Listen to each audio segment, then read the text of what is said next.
Irmãos, nós estamos estudando sobre a igreja e hoje nós vamos entrar no tema sobre a missão da igreja.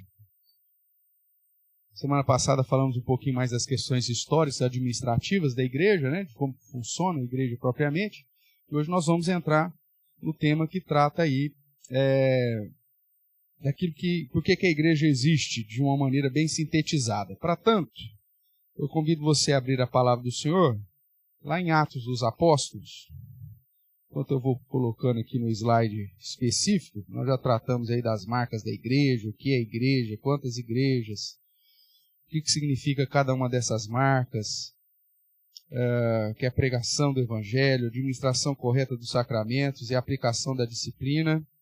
Tratamos dos desvios da igreja durante todos esses séculos e a base, né, fundamentada aí pela reforma protestante, das chamadas 5 solas, como instrumentos de segurança para a própria igreja. Falamos aí sobre os sistemas de governo, as funções na divisão, né, dos 3 ofícios dentro da igreja, que é o presbítero docente, o ministro do evangelho, o presbítero regente e a beneficência, ou seja, a diaconia. As 3 funções, aí, os 3 ofícios.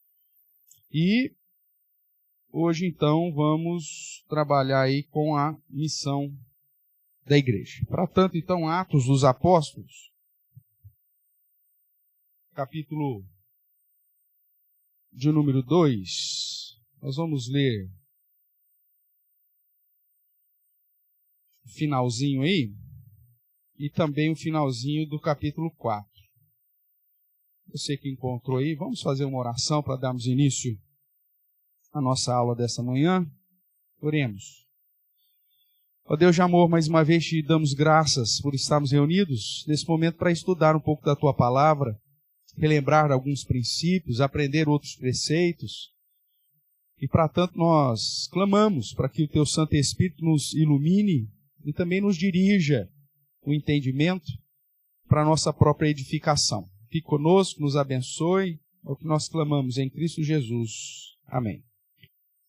Vamos lá então, irmãos. Primeiramente, Atos capítulo 2, verso 42, nos diz assim: E perseveravam na doutrina dos apóstolos, e na comunhão, no partir do pão, e nas orações.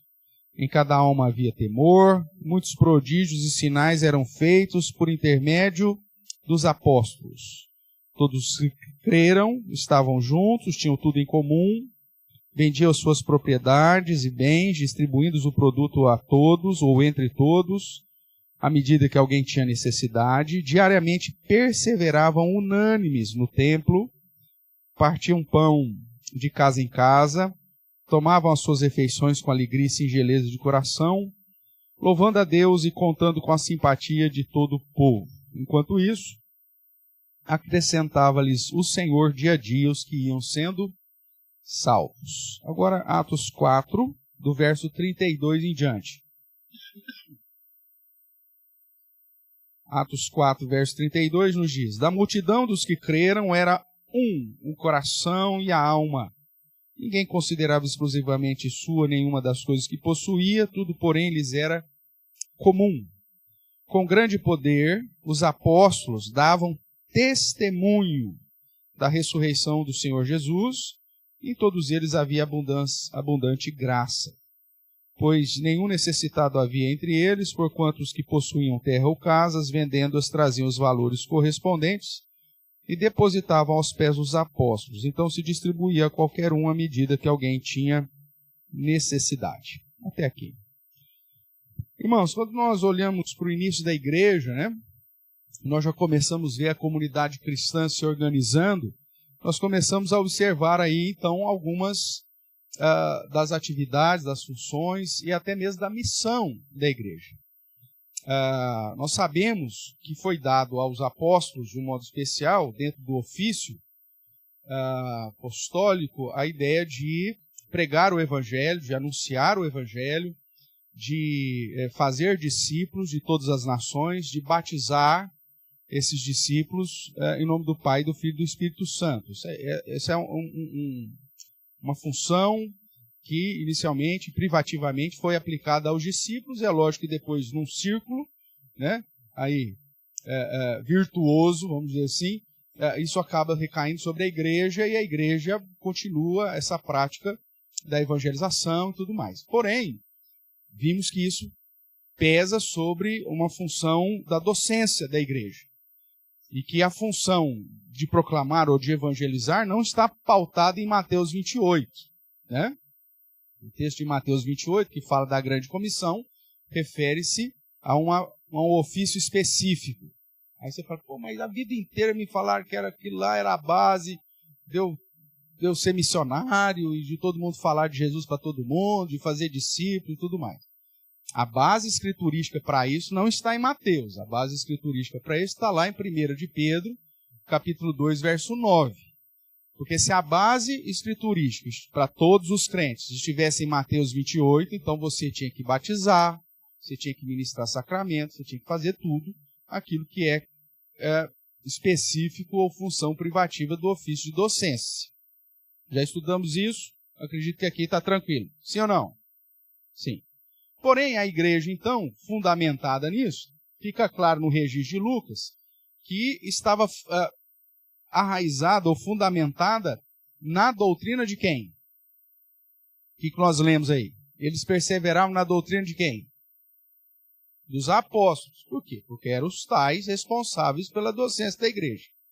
Então nós vamos ver que, mesmo que haja essas três ofícios que depois, no decorrer da igreja cristã, são deixados apresentar de um modo mais claro, a ideia da docência, a ideia da regência ou da gerência, né? Que você vê lá em Atos 15, a ideia dos apóstolos, juntamente com os presbíteros, tratando das questões do dia a dia da igreja, da entrada dos gentios na igreja, como que seria a recepção desses gentios, o que iam exigir deles ou não. Você vê que havia não só os apóstolos definindo isso, mas os presbíteros. É só você dar uma olhadinha lá no início do capítulo 15.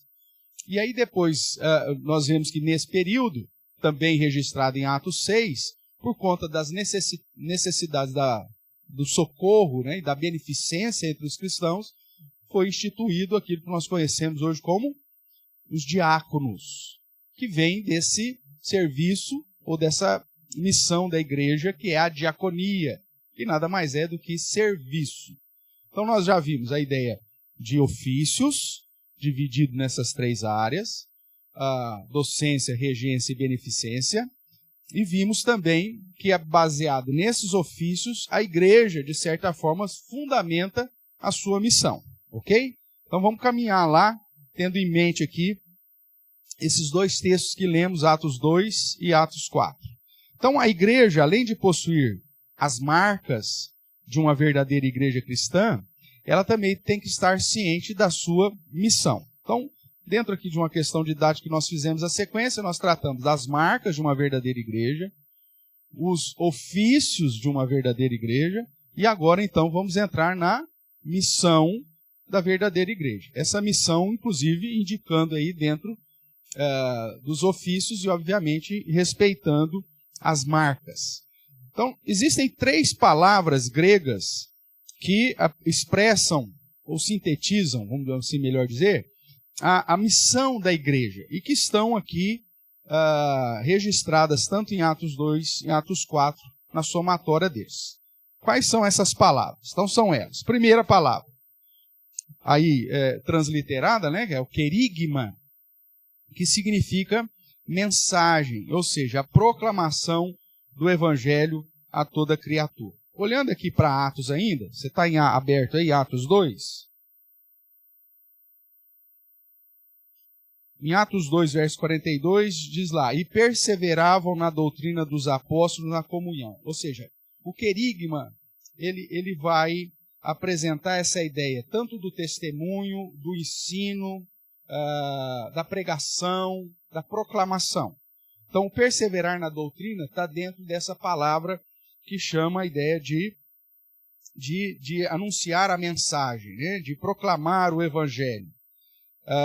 Depois você vai ver lá no capítulo 4, eu até enfatizei na hora da leitura, o verso 33, que nos diz assim: com grande poder, os apóstolos davam o quê?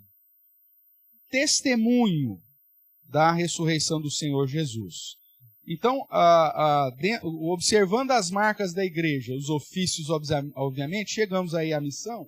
E a primeira missão da igreja, pautado nessa palavra querigma, é a proclamação fiel do Evangelho. A proclamação, o ensino, o testemunho daquilo que Cristo fez e de toda a harmonia bíblica, seja do Antigo e do Novo Testamento. A igreja existe para ensinar a palavra, para pregar a palavra, para proclamar a palavra, para testemunhar a respeito do Evangelho, para ensinar a guardar todas as coisas que Jesus nos ensinou. Lembra lá de Mateus? Mesmo que está focando lá a primeira marca, que é a pregação fiel das Escrituras, para o primeiro ofício, que é da docência, mas a ideia é lá, ensinando-os a guardar todas as coisas. Lembram disso? Sim ou não? Vocês estão aqui, né?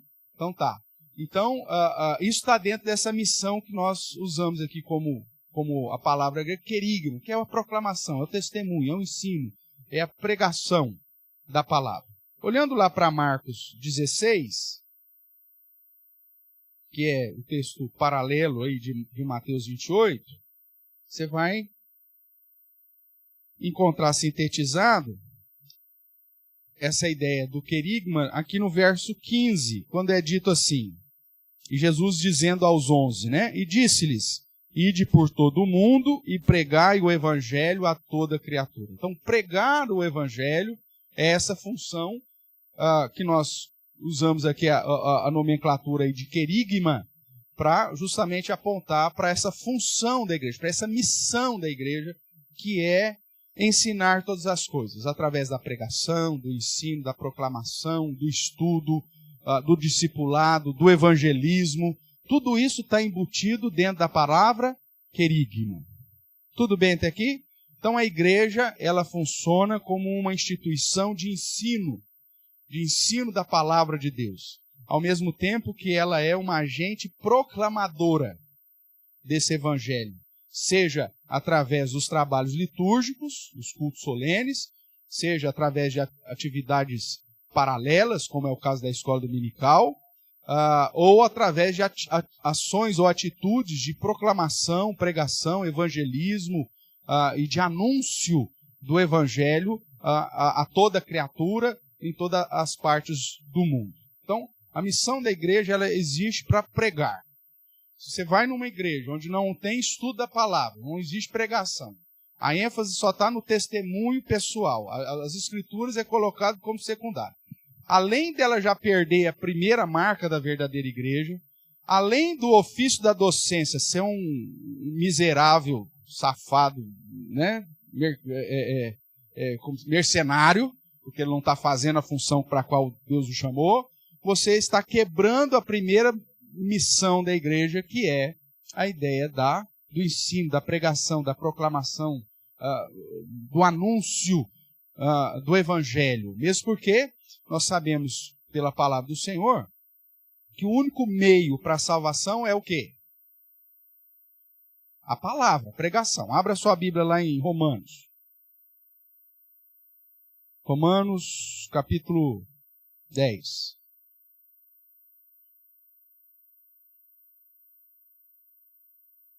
Verso 17.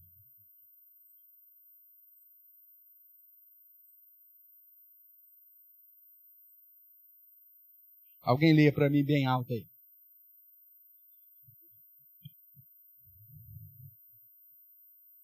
Ótimo. A fé vem pela pregação. O querigma, isso é função da igreja, irmãos. A pregação. É por meio dela que Deus abre os ouvidos daqueles que Ele separou antes da fundação do mundo para crer em Cristo. Veja lá Efésios, capítulo 1.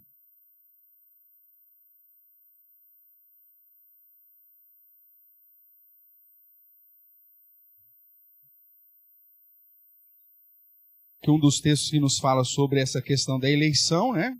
Inegavelmente. O verso 4, por exemplo, de Efésios 1, vai dizer assim, como nos escolheu nele, quando? Antes da fundação do mundo. Tal. E aí você vai caminhando nessa sequência aqui, você vai chegar lá no verso 13, onde ele vai dizer assim, em quem também vós, depois que o quê? E ouvistes do quê? Da palavra da verdade, o evangelho da vossa salvação, tendo nele também, fostes com quem? Tá, então essa é a ordem. Para que haja salvação, irmãos, tem que ocorrer a pregação da palavra da verdade, do evangelho da salvação. Essa é a função da igreja, o querigma da igreja. Pregar o evangelho. As pessoas, a fé vem pelo ouvir da pregação. E da pregação da palavra de Deus, algumas traduções, ou a palavra de Cristo, como está na nossa. Tudo bem? E que é ao ouvir do evangelho, da pregação do evangelho, da palavra da verdade, é que os nossos ouvidos são abertos para que a gente creia naquilo que Deus fez e, ao mesmo tempo, nesse momento, nós nos arrependamos, cremos, né? E somos selados, ou seja, recebemos o Espírito Santo da promessa. Segundo a perspectiva bíblica, o Espírito Santo vem na vida do crente do Novo Testamento no momento que ele ouve a palavra e crê, ou seja, no momento da nossa conversão. É dessa forma que Paulo vai dizer lá em Atos 19, perguntando para aqueles discípulos, que na verdade eram discípulos de Apolo, né? Recebestes porventura o Espírito Santo quando? No momento em que crestes? Eles falam, nós não sabemos nem que existe o Espírito Santo. Paulo prega a palavra, eles se convertem e ele o batiza no batismo de Jesus e eles recebem o Espírito Santo, como eram gentios, inclusive externando isso com o dom de línguas, ou falando, engrandecendo o nome de Deus, como é escrito lá ou descrito lá. Tudo bem? Então veja, a pregação do Evangelho, irmãos, é a função, a missão da igreja, que sustenta o fato dela ter a primeira marca, que ter o ofício da docência e logo a missão do querigma, ou da pregação, do ensino. Uma igreja que troca a palavra de Deus por qualquer outro mecanismo, né? Na verdade, está quebrando a suficiência de Cristo e da sua palavra. E a gente vê que durante a história, muitas vezes a igreja tentou fazer isso. Quando você vai para igrejas neopentecostais, por exemplo, e algumas pentecostais, a ênfase da pregação não está no evangelho. A ênfase do sermão, da pregação, do ensino, vai estar no testemunho e da experiência pessoal. Tanto é que as chamadas do culto não é, olha, vem para o culto solene, vai ser exposta, vai ser anunciada a palavra da verdade. Não, não, venha, vai estar conosco o Zé não sei das quantas, que morreu 7 vezes, foi 13 vezes para o inferno e voltou para nos dar um testemunho aqui. Né? Você fala assim, nossa pastor, que exagero. Não, existia um. Uma vez eu lembro, não sei se está vivo ainda, acho que era Jarbas o nome dele.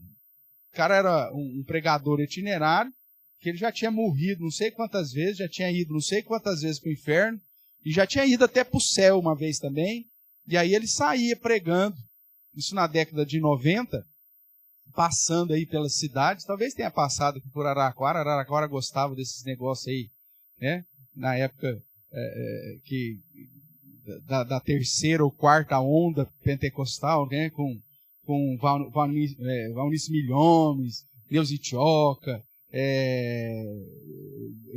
Benini, o rapaz que rodava o paletó e tal. E esse Jarbas entrou nessa onda aí e ele saía, então, dando o testemunho dele, que ele já tinha morrido não sei quantas vezes, ficou não sei quantos dias no necrotério. Aí abriram lá a geladeira, ele levantou, o que aconteceu comigo? É coisa assim. Então, espetacular, fantástico. Né? Não estou falando que não aconteceu, mas a Bíblia diz que por mais fantástica essa história pareça ser, ela substitui a pregação da palavra da verdade. As pessoas vão se converter por causa do testemunho desse cara? Não vão. Porque não é esse o meio, o mecanismo que Deus traçou para que a fé venha, a fé verdadeira venha no coração das pessoas e elas sejam seladas com o Espírito Santo. Então, o testemunho pessoal é o seu testemunho pessoal. Que bom que Deus fez isso contigo. Que bom, ô Jarbas, você morreu e voltou. Tem outros registros na Bíblia de gente que veio e ressuscitou, né? Mas nem por isso pegaram, no período ainda que Lázaro estava vivo, que ele morreu de novo, né? E é uma brincadeira, uma piada que não quer calar, né? Que Lázaro deve ter ficado muito bravo com essa história, porque morrer 2 vezes ninguém merece, né? Mas tudo bem. Mas Lázaro, então, ninguém pegou Lázaro e fez de Lázaro, né, o grande chamariz para o Evangelho, porque Jesus o ressuscitou. Fez? Não.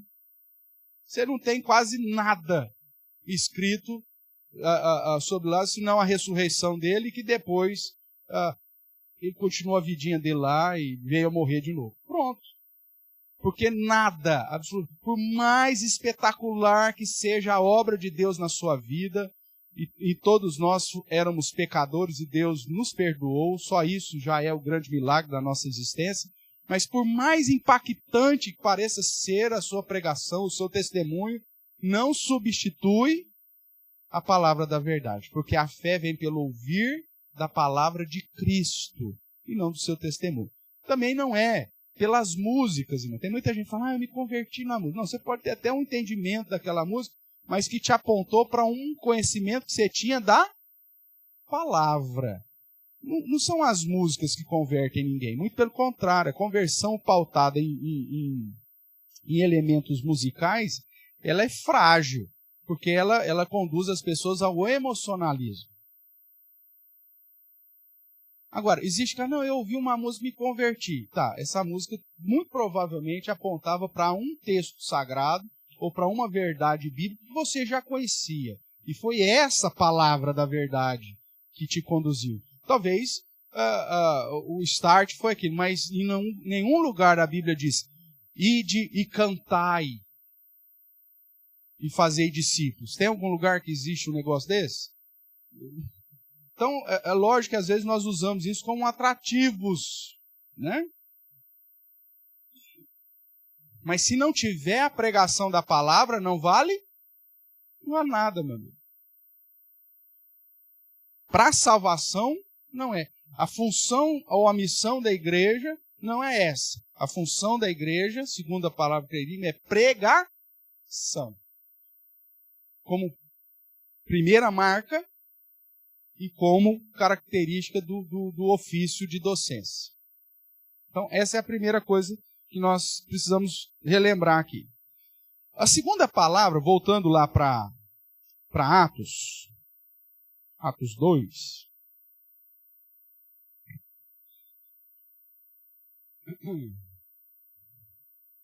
Você tem aí, inclusive foi o nosso tema desse ano, né? A perseverança, tempo de perseverar. Então nós temos aí, ó, perseveravam na doutrina, ok? Então aqui você tem essa ideia do querigma, da pregação. A outra palavra, que não é a que eu vou apresentar agora, na comunhão, né? Esse partir dos pães, nós vemos que refere-se a uma ideia litúrgica, que é a ideia da ceia, e nas orações. Então, ainda dentro aí do querigma, essa ideia de celebrar os sacramentos, vida de oração, está dentro do ensino aqui da pregação. Mas aí ele continua. Em cada alma havia temor, muitos prodígios e sinais eram feitos por intermédio dos apóstolos, né? E todos os que creram estavam juntos, tinham tudo em comum, a ideia ainda da comunhão. E aí nós temos do verso 45 em diante, essa base do ensino e essa unidade pautada na comunhão, em prática, o que eles faziam? Vendiam as suas propriedades e bens, distribuindo o produto entre todos, à medida que alguém tinha o quê? O que eles estavam fazendo aqui? Estavam fazendo a diaconia, estavam servindo aqueles que estavam passando por necessidades. Então, a diaconia é isso, é o serviço cristão, que é expressado aqui como uma prática deles. Depois o 46 vai falar ainda da perseverança no tempo, querigma de novo, no partir do pão de casa em casa. Aqui ele não está falando da ceia, ele está falando do serviço, tudo bem? E ao mesmo tempo da comunhão, tomavam as suas refeições com alegria e singeleza de coração, louvando a Deus, contando com a simpatia de todo o povo. E lá no capítulo 4, você vai ver também a ideia do 32, da multidão dos que creram, era o quê? Coração e a alma, ou seja, comunhão, né? Nós vamos ver. E aí a sequência do verso diz, ninguém considerava exclusivamente sua, nenhuma das coisas possuía, tudo porém lhe era comum, mais uma vez a palavra. Com grande poder os apóstolos davam o quê? Testemunho, a ideia do querigma, da ressurreição do Senhor Jesus, e todos eles haviam abundante graça. Alguns colocam que a graça como também uma das funções ou missão da igreja, mas eu ponho mais como característica. E o verso 34 vai falar do serviço mais uma vez. Pois nenhum necessitado havia entre eles, porquanto os que possuíam terras ou casa, vendendo-as, traziam os valores correspondentes, depositavam aos pés dos apóstolos, então se distribuía a qualquer um à medida que alguém tinha necessidade. Então a segunda palavra que eu quero chamar a sua atenção aí é a diaconia, que é um termo, uma palavra grega, e que significa serviço. Ou seja, prestação de auxílio às pessoas e à sociedade por parte da igreja. A essência, quando nós falamos dos ofícios, né, a docência, regência e beneficência, nesse ofício da beneficência, da onde que sai a junta diaconal ou a diaconia, a palavra-chave na diaconia é o que significa literalmente diácono ou diaconia. Serviço. Então, falei há pouco tempo aqui, né, no curso de liderança que nós fizemos com o pessoal. O padrão de liderança cristã está no serviço. Jesus vai dizer, quer ser o maior? Seja o que serve. Então, a diaconia é função da igreja. E isso não é só dos diáconos, é missão da igreja. É lógico que dentro da tarefa dos ofícios, você tem da beneficência, para facilitar a distribuição, o socorro, a necessidade, instituiu-se a diaconia para que os apóstolos, que eram da docência, não deixassem o ministério da palavra e da oração para ter que socorrer as mesas. Esse é o argumento lá de Atos 6. Então escolheram 7 homens para que esses assim o pudessem fazer com a comunidade dos crentes. Mas o serviço é uma característica de toda a igreja. É por isso que, às vezes, existem algumas comunidades que dentro do discipulado dela, ela coloca todos os membros para servir em todas as áreas da igreja no período ainda do discipulado. Eu sou muito favorável a isso. A gente já eliminaria aqui um monte de bode, só nessa história. Eles vão falar o seguinte, como padrão do seu discipulado em Cristo, está chegando na igreja agora? Pode. Então, durante 3 meses, você vai participar do mutirão de limpeza da igreja. Mas eu sou médico. E daí? Você não é crente também? O padrão do crente, se quem quer ser maior, seja o que serve. Então, 3 meses aí limpando o banheiro da igreja. Essa igreja não serve para mim. Tchau, vai com Deus. Porque se você não tem disposição para servir, você não presta para nada, meu amigo, na perspectiva de cristão. Porque é missão da igreja. E hoje nós olhando para o nosso cristianismo, nós estamos dispostos a servir? Os caras vendiam tudo que tinham para socorrer os necessitados. Hoje não, nós estamos preocupados em satisfazer os nossos próprios desejos, suprir as nossas próprias vontades, coisa que a gente nem precisa, coisa que nem é necessária.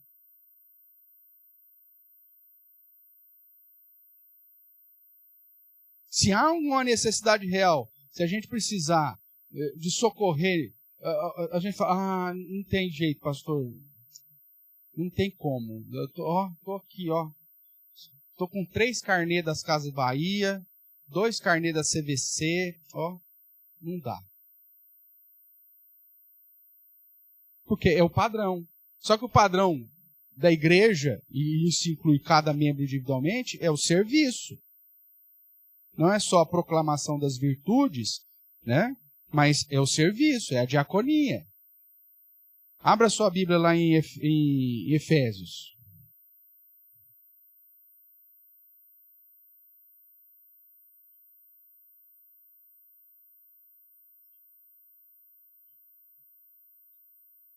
Efésios falando da novidade de vida, né? Uma vida agora em Cristo, andando do modo digno da vocação que foste chamados, conforme ele vai dizer aqui em Efésios capítulo 4, verso 1, ele vai dar alguns exemplos de mudança de vida, que é o despojar do velho homem, o revestir do novo homem e de renovar a mente, que é o padrão que nós temos lá no terceiro elemento do aconselhamento, que é conduzir as pessoas para a mudança bíblica.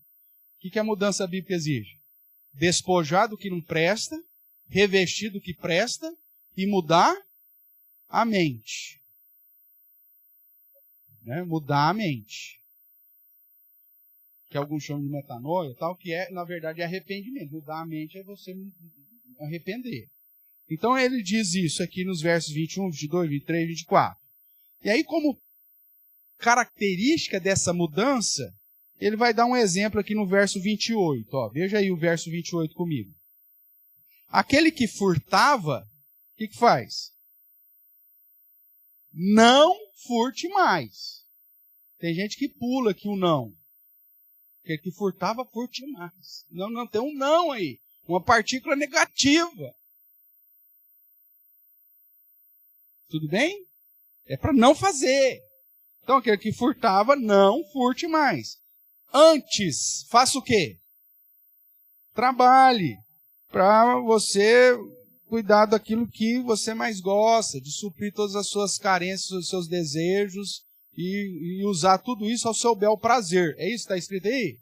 Não, você vai trabalhar fazendo com as próprias mãos o que é bom. Com que finalidade? Para quê? Com que finalidade? Para servir, irmãos. Para que tenha com que acudir o necessitado. Esse é o padrão. Diaconia. Missão da igreja e missão minha individual. Como parte da igreja. Como parte desse corpo. Intencionalmente, irmãos, eu tenho que ter intencionalmente, como cristão, uma continha lá nas minhas coisas lá, que você pode pôr o nome que você quiser. Se quiser pôr diaconia, você pode pôr. Se você for na minha planilha de gastos mensais, você vai ter lá todos os meus gastos. Com alimentação, com farmácia, manutenção da casa, manutenção do carro, educação das crianças, telefonia, combustível, você pode pôr lá. E você vai ver lá na minha... Convido você, como dia, se quiser sentar para a gente ter um curso junto prático de administração doméstica, a gente sente e eu te mostro minha planilha lá.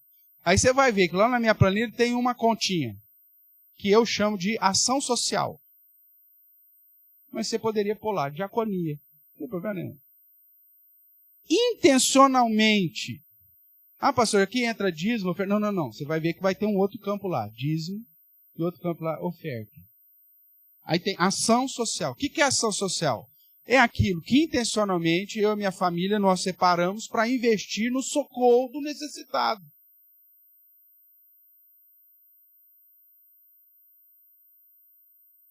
Porque intencionalmente o serviço faz parte da vida cristã.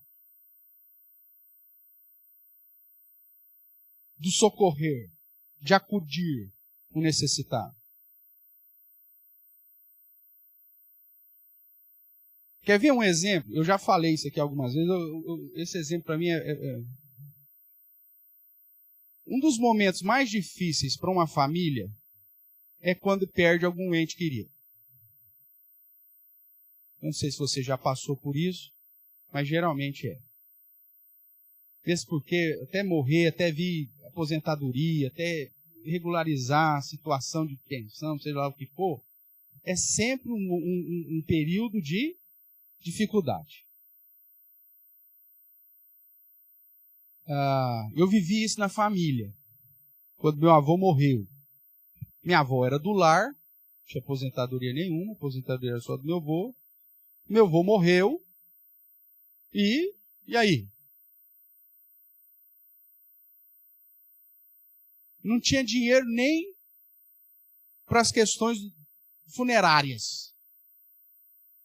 Né? Apesar de ele ter lá o lugarzinho, mas sempre tem um gasto a mais. Aí o que todo mundo faz? Compra coroa. Manda coroa. Nunca mandou uma flor pro meu avô em vida. E quando morre, envia uma coroa.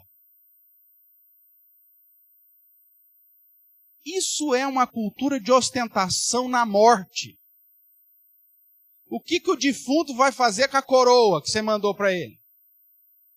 Nada. O que a família vai fazer com aquela bendita coroa? Se for perto do Natal, ainda põe lá como no lugar da guirlanda. Mas nem isso presta. Nem isso serve. Ok? Só que aí tem... Também que o cara tem lá não sei quantas coroas, que vem com coroa de tudo quanto é lugar. Se você somar os valores de coroas, você fala, o cara mantém uns 3 meses sustenta a casa dele 3 meses. Porque tem coroa de 5 mil, 3 mil. Eu não sei quanto que é a mais barata hoje. Não sei se alguém aí tem noção. Mais barata. Porque é só folha de bananeira, né? Não, essa 150 aí deve ser flor de bananeira. Porque 150 não é nem um vaso de orquídea, gente. E eu acho que tá meio furada essas duas coisas. Mandou? Então tá. 180 quanto? 180. Flor de bananeira, hein? Flor do campo, pegou do vizinho, do terreno do vizinho. Mas mesmo assim, 180 conto, irmãos, é mais barato. Tem sepultura, tem velório que você vai, não tem lugar para pôr tanta coroa. Imaginemos que ele só recebeu 10. Da mais barata, da folha de bananeira, que eu estou brincando aqui. São quanto? 1.800, 2.000 reais. Quanto que é o salário mínimo?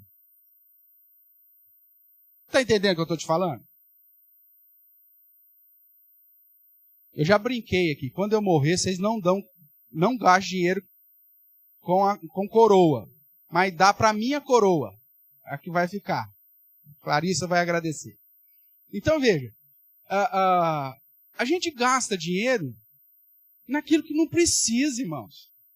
Se eu pego esses 180 reais e chego para a família, falo aqui, tá aqui uma ajuda para você. Eu estou acudindo o necessitado.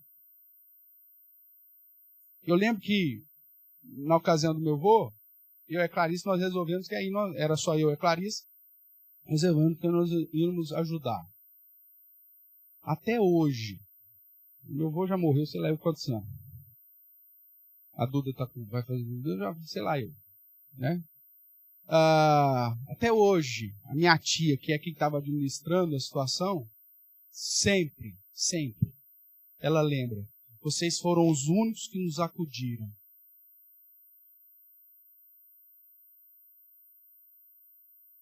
Porque até a minha avó conseguir receber a pensão dela, meu amigo, vai um um tempo. Intencionalmente, você exercer a diaconia. Agora, se você é um gastão miserável, você nunca vai ter condição de socorrer, acudir ninguém. E vou te falar mais, vou colocar um peso na sua cabeça. Você continua furtando.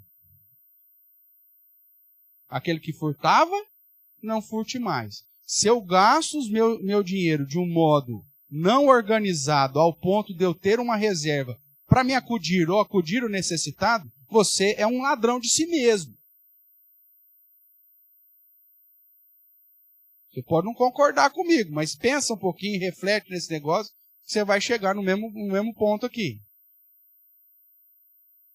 Porque se eu chego num determinado momento da vida, que tem alguém que eu sei que necessariamente está precisando de socorro, de ser acudido, e eu não tenho, porque eu gastei naquilo que eu não precisava ter gasto, eu furtei dele o direito de ser acudido, que era uma responsabilidade minha, porque a Bíblia diz que eu tenho que trabalhar com essa finalidade, para acudir o necessitado. Em relação às nossas boas obras que são realizadas em Deus, Deus não vai perguntar para você quantas vezes você trocou de carro. Não vai perguntar para você quantas vezes você viajou. Ou que países você conheceu.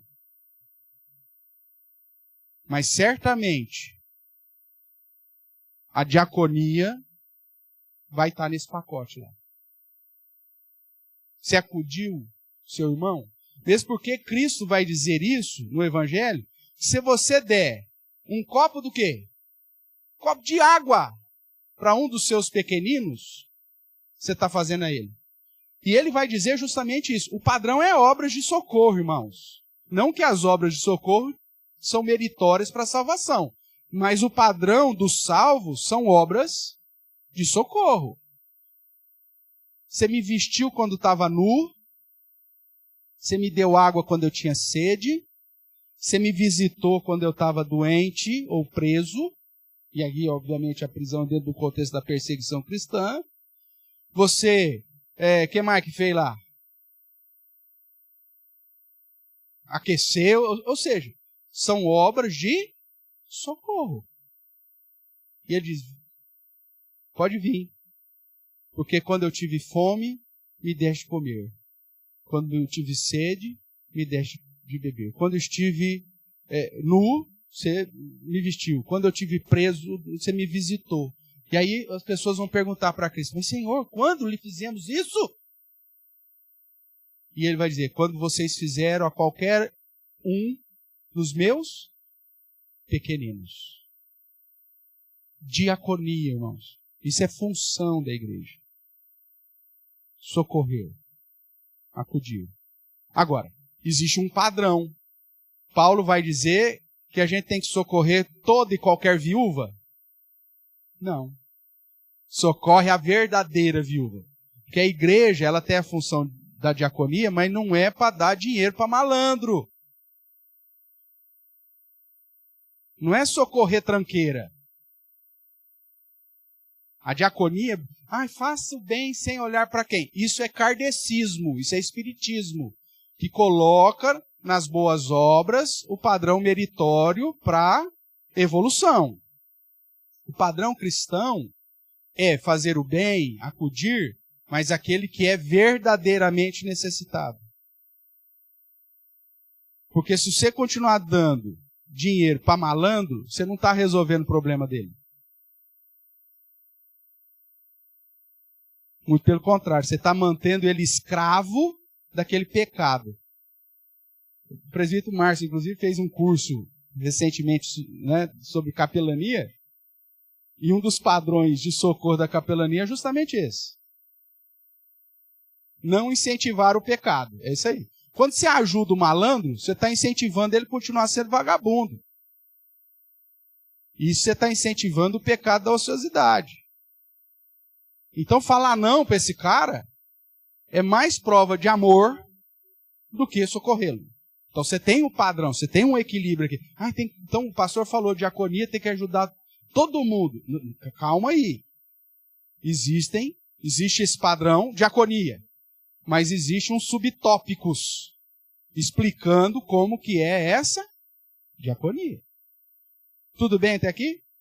Então tá. Então essa é a segunda palavra que fundamenta a missão da igreja. A terceira, como nós já citamos, lá em Atos 2, tinham tudo em comum, era só um coração e uma alma, né, tal. Viviam em comunhão. Então todas essas expressões, comum, comunhão, tal, aponta para essa expressão grega chamada de koinonia, que é comunhão. Bem simplista, de um modo bem simplista. Então, koinonia significa comunhão, ou seja, a prática da união e fraternidade na igreja, resultando em testemunho e serviço e comunhão com o próprio Deus. Ok?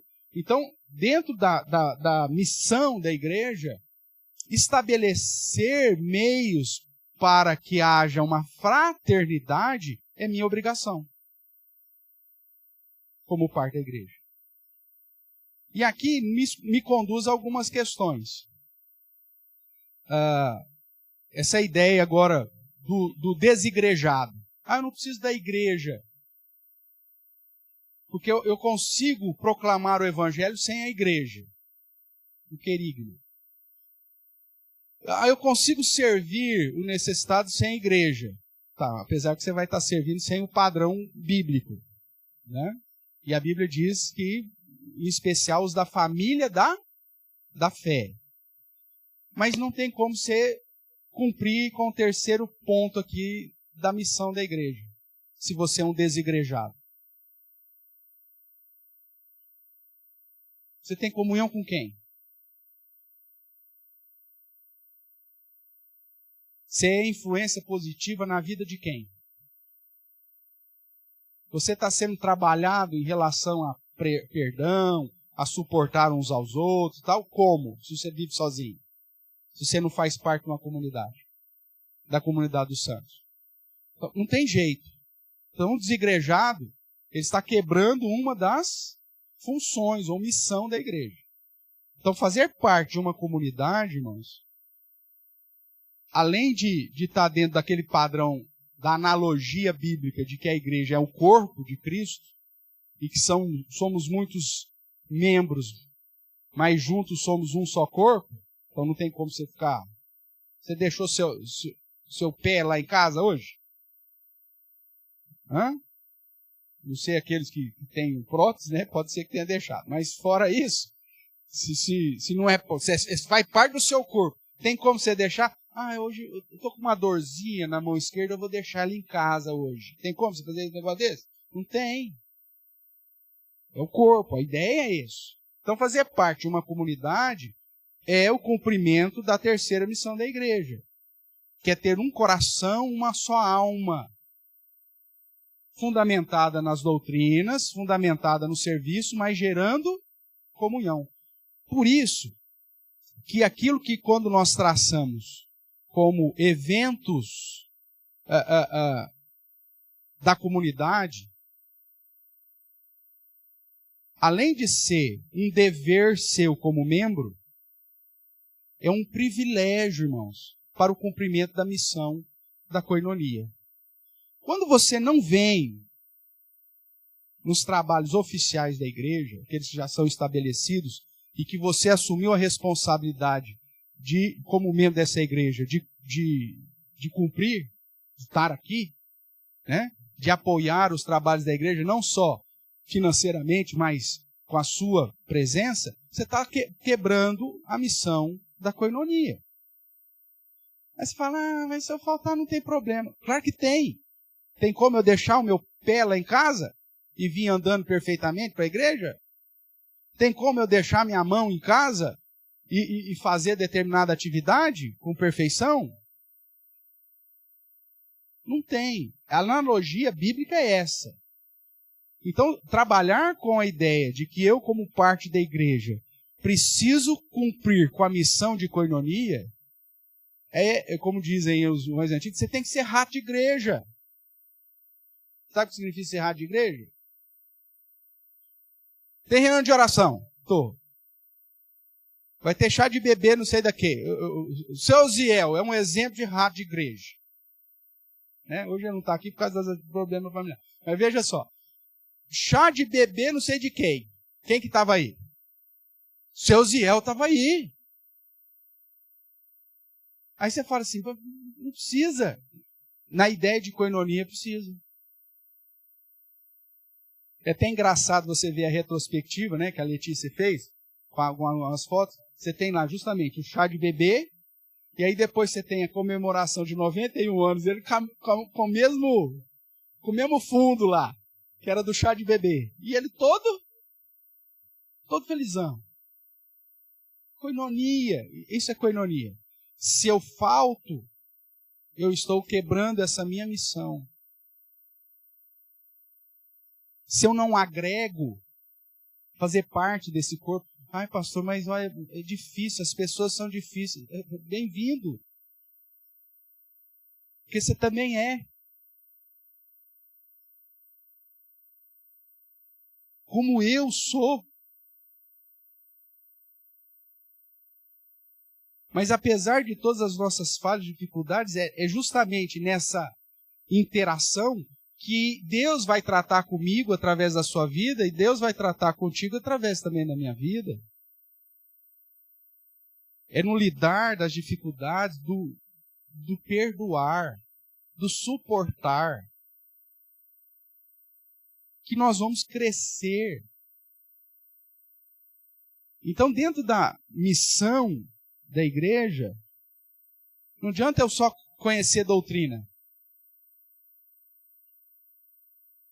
Nossa, o fulano sabe tudo de Bíblia. Tá, ele serve.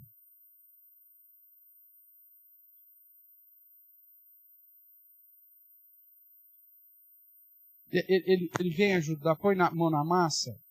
Não. Ele socorre? Não. E ele está sempre junto? Ele está produzindo um ambiente de unidade? Ou ele vem só para criar confusão? Só para gerar divisão? Porque koinonia é produzir um ambiente de unidade que gere um só coração e uma só alma.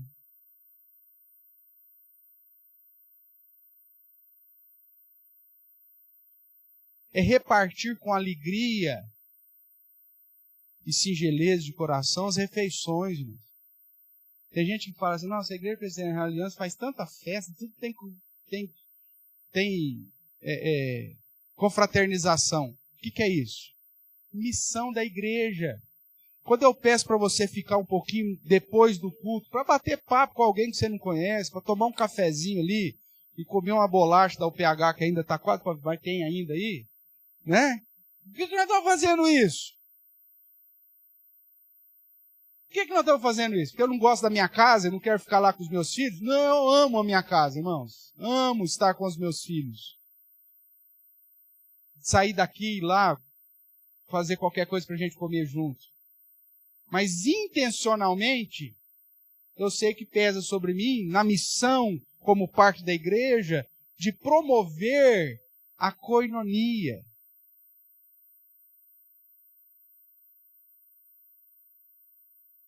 Mesmo que seja só com aquela bolachinha lá.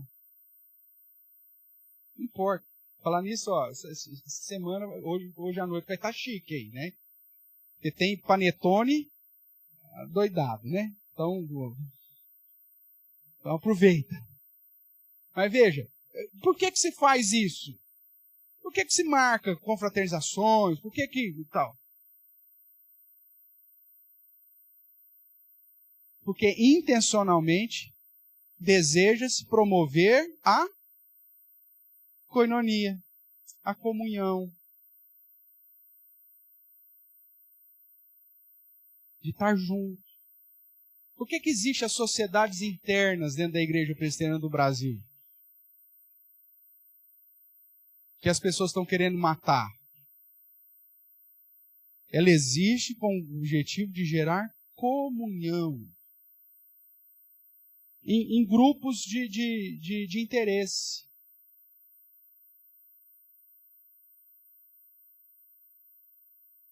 E aí a sociedade, como nós vimos aí no workshop de liderança, né?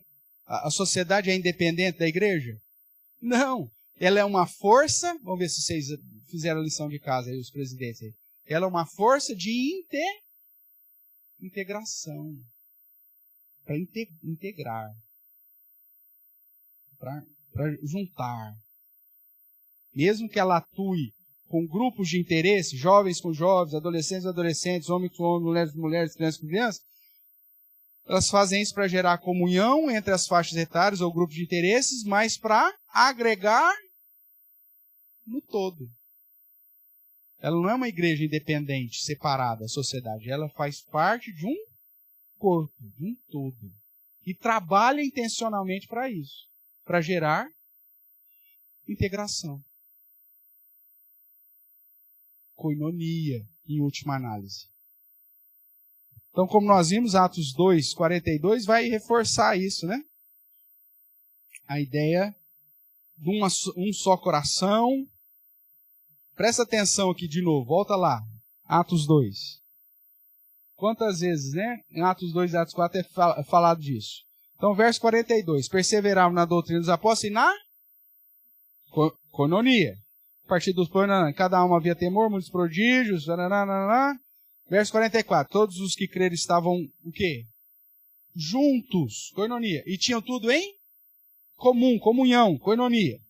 Aí vai lá pro verso 46, diariamente perseveravam como? Era escala para vir no culto? Não, unânimes. O que é algo unânime? Estava todo... Quando eu falo, façamos uma leitura uníssona, que vem do mesmo radical aqui do unânime. Significa que eu vou ler sozinho? Não, vamos ler todo mundo junto. Estar unânime significava que estava todo mundo, não faltava um. Isso é comunhão. Eu tenho a intencionalidade de estar presente nas atividades que nós já estabelecemos como convenção das atividades da igreja. Nós temos como convenção a quarta-feira, como convenção domingo pela escola dominical e domingo à noite. E se você faz parte da sociedade, foi convencionado uma vez por mês, basicamente, né, com exceção da UPA, que os caras são mais animados, né? Com exceção da UPA, você tem 4, todas as sextas. Mas se é das outras sociedades, você tem meu Deus do céu, é domingo, é um sábado, ou uma terça-feira, Como que está escrito aqui? Verso 46. Como começa o verso 46? O que é isso, irmãos? Acho que essa palavra nós não sabemos qual é o significado dela. O que é isso? Diariamente. Sério? Todo dia? É assim que eles viviam. Diariamente perseveravam, unânimes no templo, partiu o pão de casa em casa. Só ia no templo só? Só tinha convívio no templo? De casa em casa. E tomava as suas refeições com alegria e singeleza de coração. Isso é koinonia. A igreja vivia assim. E a igreja, é missão dela, intencionalmente, promover essa koinonia. De estar juntos. Nós temos... mas tem a ajuda diaconal, pastor. A ajuda diaconal faz isso, graças a Deus. Os meninos vão nas casas das pessoas, vai lá consertar chuveiro de um, torneira pingando do outro, tirar folha da calha da irmã não sei das quantas. Tá. Isso é comunhão. É social, o serviço e a comunhão. Só que isso não devia ser só função dos diáconos. Isso é função da igreja. Pastor, mas dá um trabalho miserável esse negócio, hein? Quem falou que não ia dar trabalho miserável?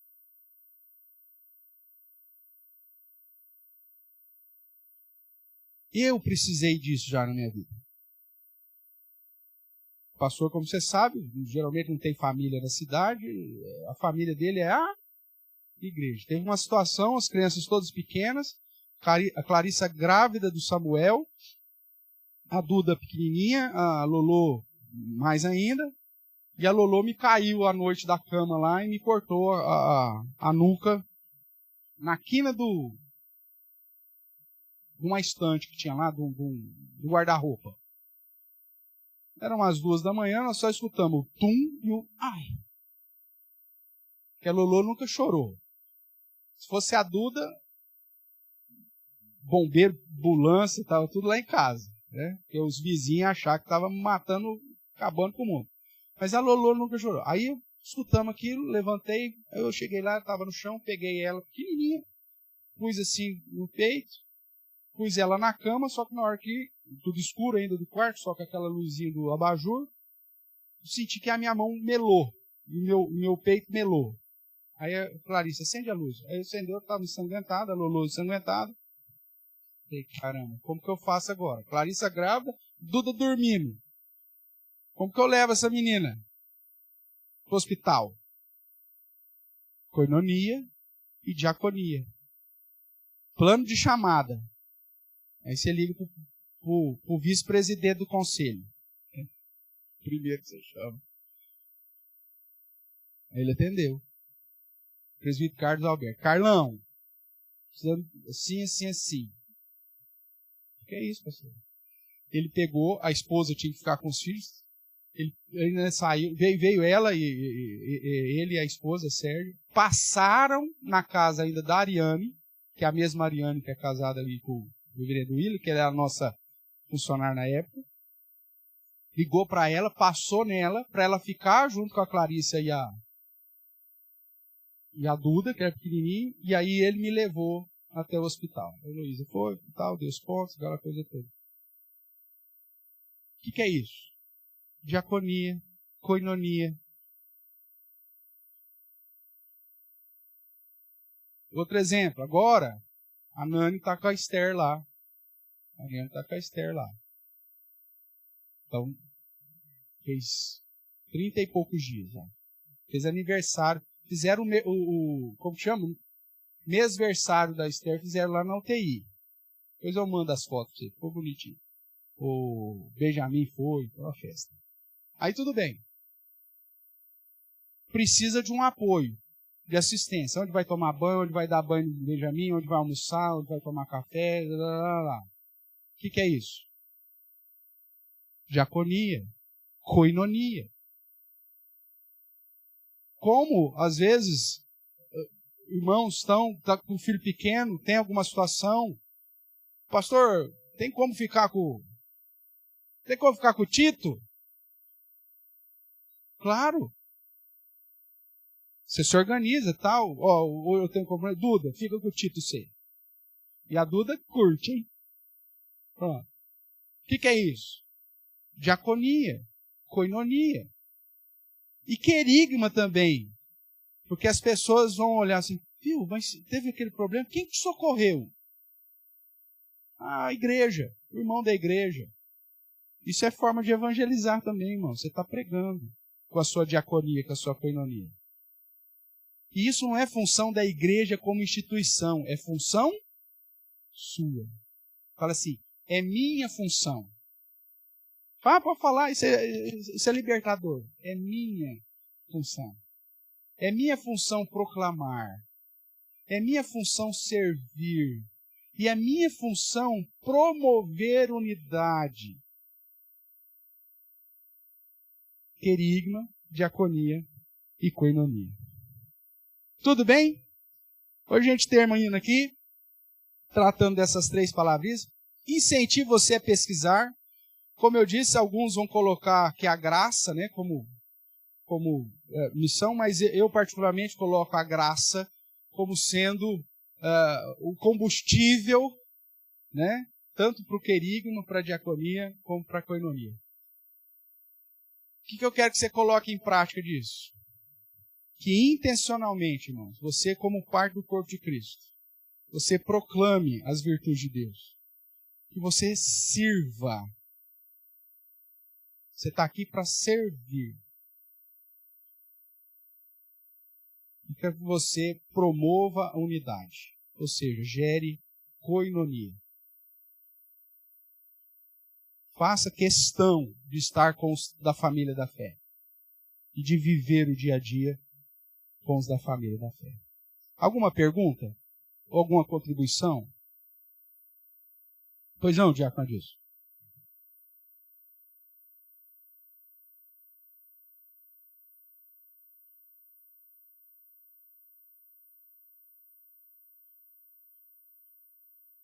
Do socorro.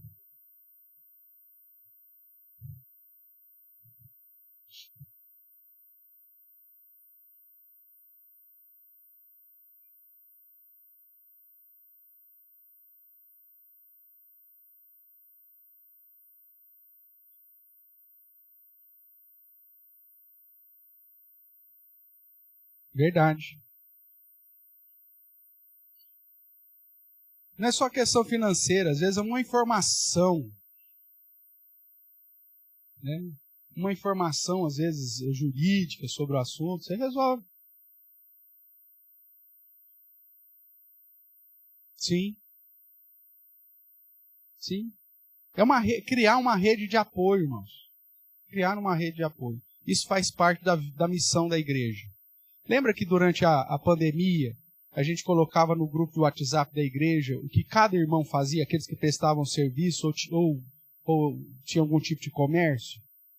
O que é aquilo? Missão da igreja. Diaconia, chama. Você criar uma rede para suprir as necessidades uns dos outros. A igreja funciona assim. Né? Quer ver um exemplo? Me permita ainda. Lá, enquanto o pastor da segunda igreja presbiteriana de Jaboticabal, né, na época era congregação, inclusive, estou muito feliz, eles terminaram o templo. Né? Hoje mesmo já estão lá no templo da segunda igreja, e agora em janeiro vão marcar a inauguração. Então, eu vou avisar se algum tiver interesse. É o lugar que nós tivemos a oportunidade de começar ali com ele. Né? A ideia lá, um planta, outro rega, outro colhe, aquela coisa toda. Então, mas enquanto eu era pastor lá, aconteceu um negócio inusitado. Um dos membros da igreja, eu sou extremamente querido e tal, faleceu. 39 anos. A família não tinha sepulcro, não tinha túmulo. Não tinha. E pegou a família numa situação extremamente com dificuldade. Só ele trabalhava, a esposa não, 2 filhos, família sem recurso. E agora? Tem a cova lá social. Tudo bem. Só que hoje joga o celular, dali a pouco já pega a ossada, joga para o outro lado. Tal. É assim. Né? Porque a fila é grande. Então. Aí o que a igreja fez? Cheguei com a mesa administrativa na época e falei assim, nós temos uma necessidade assim, assim, assim, assim. Quanto que custa um sepulcro, um túmulo? Tanto. Conversando aí, vamos comprar em nome da igreja para que socorrer aí a família e tal. A igreja, vamos, tem que comprar.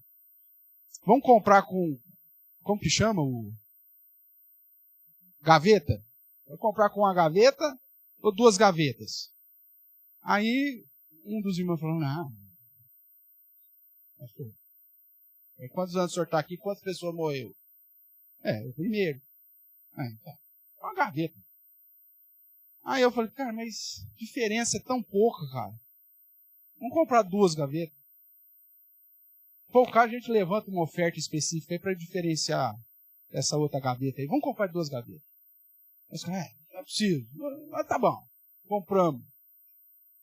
Passou uma semana, morreu a cunhada. Mesma família, mesma situação, mesma coisa. Aí você fala assim, aí você vai ler o relatório no final do ano, né? Dos gastos da igreja. Aí tá lá, compra de túmulo. Aí alguém pode falar assim, o que isso tem a ver? Tem tudo a ver. Porque a família, os outros, chegaram, mas enterrou com como? Não, a igreja comprou. Está enterrado no túmulo da igreja. E uma semana depois morre a cunhada. Foi enterrado também lá. Isso serve de testemunho, de serviço e demonstra koinonia, comunhão. Então, até no momento assim, que você fala assim, nossa, que coisa mais simples. Ou no momento que você fala assim, ai, né? Morreu para fazer o quê? A igreja precisa ser um corpo e cumprir com a sua missão. Isso é igreja, irmãos. Isso é essencial. Quem é acolhido numa situação dessa, nossa, o coração entende o que é amor cristão. Você acha que essa família ficou entristecida porque nós fizemos isso? Ou ficou eternamente agradecida? É isso. Igreja cumprindo a missão de igreja.